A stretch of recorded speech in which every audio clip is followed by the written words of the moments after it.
We're 51 days into this oil spill. It is a tragedy of epic proportions in terms of the economic damage, the loss of life, the hit to our environment, and it certainly shows us that we've got to do something to come up with a new energy policy that makes more sense for this country. There's been lots of hearings as to what the Senate needs to do, what Congress needs to do, and the American people need to do in regards to the oil spill.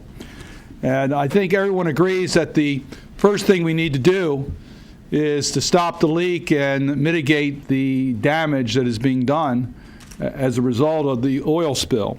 And we need to hold BP and the related companies fully accountable for all the damage that they have caused, whether it's to the small businesses that literally have been put out of business, whether it's to property owners whose properties have been compromised, or to the taxpayers who otherwise would have to pay for the cleanup and the damages that have been caused. You know, right now we don't yet know the full extent of the catastrophe that we have.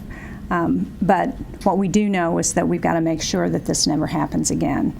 The President has appointed a commission to investigate this disaster and to make recommendations regarding how we prevent future oil spills.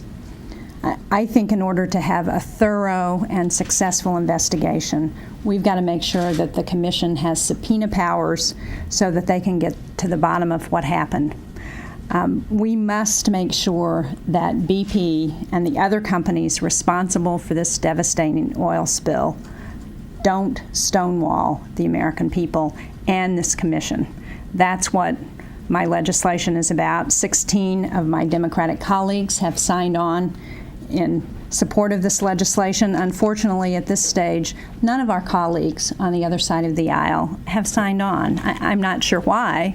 I would think that they would also be interested in a thorough investigation into what has happened. It's absolutely essential that we have a thorough investigation of what happened. I know President Obama is committed to that. He set up this commission in order for it to occur, and I just applaud my colleague for recognizing the fact that the commission needs to have the authority to get the facts that are needed.